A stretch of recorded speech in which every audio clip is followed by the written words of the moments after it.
Scene opens with a wide atmospheric shot of the River Thames at dawn. The air is thick with a low-hanging fog, blurring the familiar landmarks.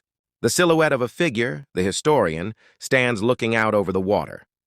There is a city you think you know, and then there is the one that lies just beneath the surface, a hidden London teeming with forgotten stories and silent ghosts.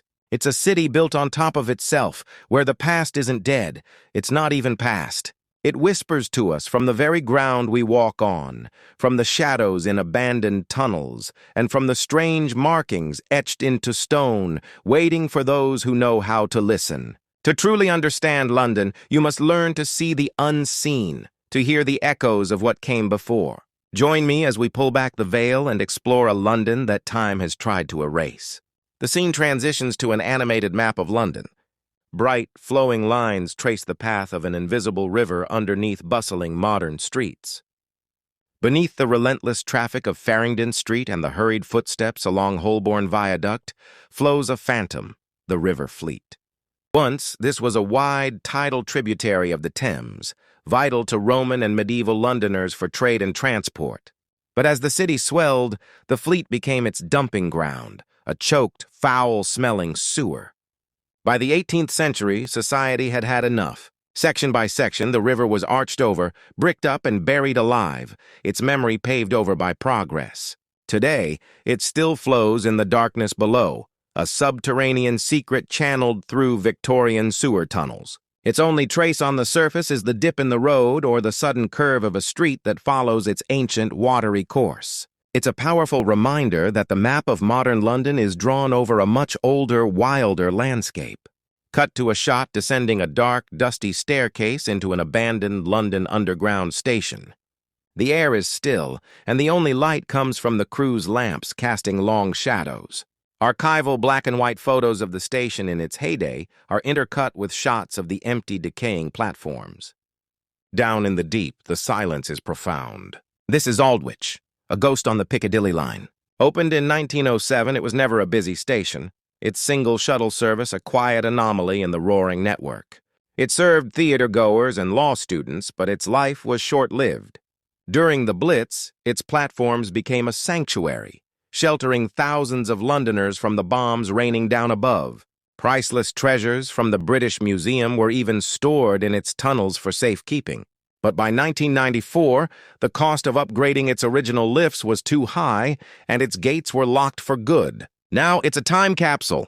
Faded posters from decades past cling to the walls. The ticket hall stands empty, and the tracks wait for trains that will never arrive. It's a place where you can almost hear the phantom footsteps and conversations of a bygone era, a station frozen in time beneath the city's living, breathing heart.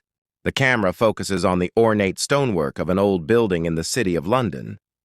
The historian points out a series of small, strange symbols carved near a doorway, almost invisible to the casual passerby. Look closer at the walls that surround you. They are not as silent as they seem.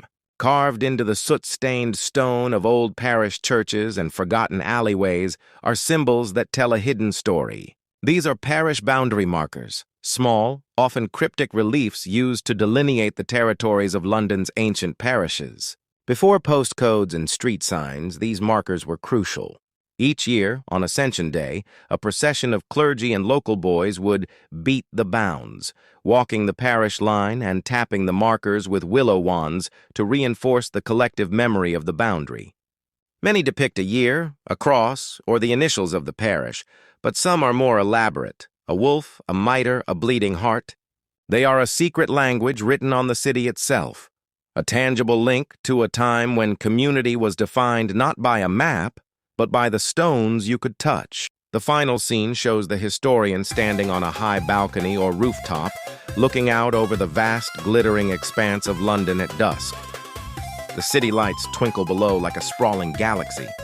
From the buried rivers that still carve their paths beneath our feet, to the ghost stations that sleep in the darkness, and the cryptic symbols that hide in plain sight, London is a city of layers. Every street corner, every brick has a story to tell.